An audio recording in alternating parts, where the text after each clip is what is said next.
اعوذ باللہ من الشیطان الرجیم بسم اللہ الرحمن الرحیم اللہم صلی علی محمد و آل محمد۔ جہاں روزے میں قرآن شریف پڑھنے کا وہاں بہت ثواب ہے، اور آیت قرآنی پڑھنے کا ثواب ہے، اور دعائیں پڑھنے کا ثواب ہے، وہاں پر یہ رسول اللہ صلی اللہ علیہ وسلم نے فرمایا ہے کہ روزے کے اپنے طبی فائدے کیا کیا ہیں۔ آپ فرماتے ہیں اللہم صلی علی محمد و آل محمد کہ روزے رکھنے کا صرف یہ ثواب تو ہے، آپ کو ملتا ہے، بہت ثواب ہے۔ میں نے پچھلی ویڈیو میں بھی آپ کو بتایا ہے کہ ہر روزے کا کتنا ثواب ہوتا ہے، لیکن اس کے طبی فائدے بھی ہوتے ہیں۔ نبی پاک صلی اللہ علیہ وسلم فرماتے ہیں اللہم صلی علی محمد و آل محمد، ہر شخص ہر چیز کی زکوٰۃ ہوتی ہے۔ مطلب کہ اگر پیسہ ہے آپ کے پاس تو اس کی بھی زکوٰۃ ہے، اگر آپ کے کچھ اور چیز ہے اس کے بھی زکوٰۃ ہے، ہر چیز کی زکوٰۃ ہوتی ہے۔ تو روزہ جو ان سے ہے نا، یہ بدن کی زکوٰۃ ہے، انسان کا جو بدن ہے اس کی زکوٰۃ ہے۔ آپ نے فرمایا کہ روزہ جو ان سے ہے نا، یہ انسان کو کمزور نہیں کرتا، یہ تندرست رکھتا ہے۔ ہم سمجھتے ہیں کہ دیکھیں جی میں روزہ رکھوں گا کمزور ہو جاؤں گا، یہ ہوگا۔ رسول پاک صلی اللہ علیہ وسلم، میری جان آپ پہ قربان ہو، اللہم صلی علی محمد و آل محمد، آپ فرماتے ہیں کہ نہیں، یہ روزہ رکھنے سے آدمی کی طبیعت ٹھیک ہوتی ہے۔ اور تبھی اگر ماہرین سے اس کی تصدیق لی جائے تو وہ بھی یہی فرماتے ہیں کہ روزے رکھنے کے بے شمار فائدے ہیں، اور بیماریوں کا علاج بھی روزہ ہے۔ کہتے ہیں بڑے سیانے سنے کہتے ہیں کہ جو آدمی کھا کے آدمی مرتا ہے، بے کھائے نہیں مرتا۔ مطلب کہ اگر آپ بھوکے ہیں تو آپ مریں گے نہیں، نڈھال ہو جائیں گے، سب کچھ ہو جائیں گے، لیکن زیادہ کھانے سے آپ مر بھی سکتے ہیں، ایسی ایسی بیماریاں آپ کو لگ سکتی ہیں۔ تو اس لیے کہا یہ جاتا ہے کہ کبھی عام روٹین میں بھی آپ کبھی ناغہ کر لیں کھانے کا۔ اور اسی لیے حضور فرماتے ہیں اللہم صلی علی محمد و آل محمد کہ جب آدمی کو بھوک لگے نا، جب بھی کھائے۔ ہم نے تو ایک روٹین بنا لی ہے نا، صبح کھا لیا، دوپہر کھا لیا، شام کھا لیا، ہمیں بھوک نہیں لگتی، ہمیں یہ ہے کہ کھانا کھانا ہے، شام کو کھانا کھانا ہے۔ لیکن آپ فرماتے ہیں کہ آدمی جب بھی کھانا کھائے جب اس کو بھوک لگے۔ اگر آپ ایسا کر لیں تو آپ دیکھیں آپ کے جسم کو کتنے سکون ملے، کتنا جسم آپ کا فریش ہو۔ تو اب اگر یہ دیکھا جائے کہ اس کی مطلب کہ ڈاکٹر وغیرہ کیا کہتے ہیں، اور اس کے اور مطلب کہ تحقیق کیا کہتی ہے کہ آپ وہ فرماتے ہیں روزہ رکھنے سے سرطان کے مریض کو بہت فائدہ پہنچتا ہے۔ ڈاکٹر وغیرہ فرماتے ہیں سرطان کے مریض، سرطان ایک بیماری ہے، اس کو بہت فائدہ ملتا ہے۔ اور اس کے اگر اندرونی ہمارے اندر اصل میں نا کھانا کھا کے کچھ ایسی چیزیں زہریلی چیزیں بھی چلی جاتی ہیں، بد ہضمی بھی ہو جاتی ہے، تو کہتے ہیں روزہ رکھنے سے ان سب چیزوں کو تسکین ملتی ہے، یہ اس کے زہر، اس کے ذرات آہستہ آہستہ نکلتے رہتے ہیں۔ اور پھر آپ یہ دیکھیں کہ روزہ رکھنے کا ثواب تو ہے، میں نے کتنی ویڈیو میں بتایا ہے، ہر سانس کے بدلے میں ثواب ہے۔ آپ 2 منٹ اپنے سانس کو آپ دیکھیں، سانس اوپر لے رہے ہیں، سانس نیچے لے رہے ہیں، صبح کتنے سانس آپ نے لیے اور کتنا آپ کو عبادت اس کا ثواب مل رہا ہے۔ اللہ میں فرماتا ہے کہ روزہ دار کا ثواب کو بھی، سانس لینے کا بھی جو ہے نا اس کا بھی ثواب بہت ہے۔ وہ تو ہم نے ثواب کی بات کی ہے۔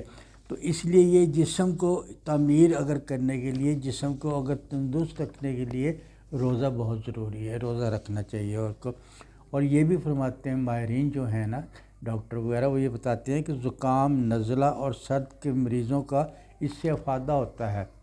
جن کو سر درد رہتا ہے یا نزلہ زکام ہوتا ہے، اگر روزہ رکھا جائے اس سے اس کی افادیت ہوتی ہے۔ اور 30 روزے کے بعد جب 30 روزے رکھ لیتے ہیں، نہ اس کے سر میں درد ہوگا، نہ زکام ہوگا، نہ اس کو نزلہ ہوگا۔ تو یہ اس کو 30 روزے سے اس کو افادہ ملا ہے، جس کی وجہ سے اس کی صحت تندرستی ہوتی ہے۔ اور انسان ذہن میں اپنے روزہ رکھنے سے انسان کا ذہن جو ہے نا منتشر نہیں ہوتا، جنسی خیالات نہیں آتے، کوئی اور برے خیال نہیں آتے۔ اگر آپ ٹی وی کے سامنے بیٹھے ہیں تو کوئی گانا لگ گیا، کوئی آج کل تو گھر کا ٹی وی ہے، تو آپ اگر روزے دار ہو گئے تھوڑا سی حیا کریں گے، یا کوئی کہہ دیں گے جی روزے میں آپ گانا سن رہے ہیں۔ تو یہ سب چیزیں سے برائی سے اللہ میاں روکتا ہے، اور انسان کو روحانی طور پر اس سے چڑ سی ہو جاتی ہے، اور وہ روحانیت کی طرف آ کے اللہ کا شکر مطلب کہ شکر ادا کرتا ہے، تو اس ان چیزوں کو وہ خیال رکھتا ہے روزہ رکھنے سے۔ ویسے ہم لوگ اتنا خیال نہیں رکھتے، لیکن کہتے ہیں روزہ رکھا ہے، روزہ تو منہ کا بھی ہو، آنکھ کا بھی ہو، ہاتھ کا بھی ہو، ذہن کا بھی ہو، ہر چیز کا روزہ ہونا چاہیے۔ تو روزہ رکھنے سے ہمارے یہ ٹی وی شی وی میں جو گانے وغیرہ آگے ہو گئے، اس سے بھی ہم لوگ پرہیز کرتے ہیں۔ اور یہ امام علی رضا علیہ السلام، اللہم صلی علی محمد و آل محمد، آپ فرماتے ہیں کہ اگر آپ عام روزوں سے ہٹ کے بھی کوئی ایک آیت پڑھیں تو رمضان میں اگر وہ آیت پڑھیں تو سمجھ لو قرآن کا ثواب آپ کو ملتا ہے۔ مثال کے طور پہ آپ قل هو اللہ احد پڑھ رہے ہیں، انا اعطیناک الکوثر پڑھ رہے ہیں، کوئی بھی صورت مطلب حشر پڑھ رہے ہیں، کچھ بھی پڑھ رہے ہیں، عام طور پہ اس کی ایک مطلب ایک سورہ پڑھیں گے تو مطلب کہ اس کا ثواب جو ملے گا، لیکن یہاں اگر رمضان میں آپ یہ پڑھیں گے ایک آیت تو اس کا ثواب قرآن کے ثواب کے برابر ملے گا۔ تو ثواب کتنا اس کو مطلب کہ فرماتے ہیں۔ اور دوسرا یہ ہے کہ رسول پاک صلی اللہ علیہ وسلم فرماتے ہیں کہ مزہ تو جب ہے کہ روزے گرمیوں میں آئیں، کیونکہ ایک جہاد ہوتا ہے اللہ کے لیے کرنا، تو وہ فرماتے ہیں کہ یہ وہ مطلب یہ جہاد ہے جو اگر روزوں میں آئے اس کو رکھا جائے تو یہ مطلب یہ اللہ میاں کے ثواب میں قدر اضافہ ہوتا ہے اور اللہ کے قریب آپ پہنچ جاتے ہیں۔ اور روزہ جو ہے دوزخ کی ڈھال ہے، جو آدمی روزہ رکھے گا بالکل بے فکر ہو جائے کہ وہ دوزخ میں جائے گا، کیونکہ روزے رکھ کے تو ہم نے ایک ڈھال بنا لی، ایک دیوار کھڑی کر دی، اب ہم جنت میں ہی جائیں گے، دوزخ میں نہیں جا سکتے۔ روزے رکھنے کی بڑی شرائطیں ہیں، آپ نے یہ آنکھ کا رکھنا، کان کا رکھنا، جھوٹ نہیں بولنا، بے ایمانی نہیں کرنی، فلانا نہیں کرنا۔ شرعی تو روزہ جو ہوتا ہے، اور آپ سب کو پتہ ہے شرعی روزہ کیا ہوتا ہے، کیسے رکھنا چاہیے۔ شرعی روزہ جو ہے ٹائم پہ رکھیں، ٹائم پہ کھولیں، تو وہ روزہ جو ہے نا اسی روزے کو اللہ میں فرما رہا ہے کہ اس کا اتنا ثواب ہے، اتنا اس کا اجر ملا جائے گا۔ اللہ میں یہاں کہتا ہے کہ یہ رسول پاک صلی اللہ علیہ وسلم فرماتے ہیں کہ اللہ میں کہتا ہے کہ یہ روزے میں جو مومن روزہ رکھتے ہیں یہ میرا مہمان ہوتا ہے۔ جس کا اتنا رحمان رحیم میزبان ہو تو اس کی کیا بات ہے کہ وہ خود ہمیں کہہ رہا ہے کہ آپ ہمارے مہمان ہیں، روزے میں روزے دار میرا مہمان ہے، اس کا اجر میں دل کھول کے دوں گا۔ لیکن ہمیں یہ بھی چاہیے کہ ہم روزے میں اپنے گناہوں کی معافی مانگتے رہے، ہماری غلطیوں کی معافی مانگتے رہے۔ ہم نے اتنے لوگوں کا دل دکھایا ہے، اس کی طرح اگر آپ اس سے اپنی معافی نہیں مانگ سکتے تو اس کے لیے دعا کر سکتے ہیں نا، پروردگار اس کو صحت و درستی دے، پروردگار اس کو کوئی بیماری نہ دے، پروردگار اس کے رزق میں پوچھ سکتے، آپ اس کے لیے دعا مانگ سکتے ہیں اگر آپ اس تک جا کے اپنی غلطی نہیں مانگ سکتے۔ لیکن یہ روزہ اللہ میں نے ایک تحفہ ایسا دیا ہے کہ روزے کے اندر ہم بہت کچھ کر سکتے ہیں۔ اللہ میں کہتا ہے کہ آپ کے گناہ معاف ہو جائیں گے، آپ کا رزق بڑھ جائے گا، آپ کی آخرت ٹھیک ہو جائے گی، مطلب کہ کچھ بھی نہیں کر سکتے، کچھ بھی نہیں کر سکتے، کچھ بھی نہیں کر سکتے تو درود پاک تو پڑھ لیں، کیونکہ یہ وہ درود پاک ہے جو اللہ میں خود بھی پڑھتا ہے، اس کے فرشتے بھی پڑھتے ہیں، اور ہم سے بھی کہا گیا ہے کہ میرے مسلمانوں، اے ایمان والو، تم بھی، میں اور میرے فرشتے رسول پاک پہ درود پڑھتے ہیں، آپ بھی درود پڑھیں۔ تو وہ عبادت جو خدا کرتا ہے کتنی عظیم عبادت ہوگی، وہ عبادت ہم بھی اگر کر لیں۔ اگر آپ کچھ نہیں پڑھ سکتے، اگر آپ پڑھے لکھے نہیں ہیں، قرآن نہیں پڑھے ہوئے، تو ویسے تو یہ ہے کہ روزوں میں اگر آپ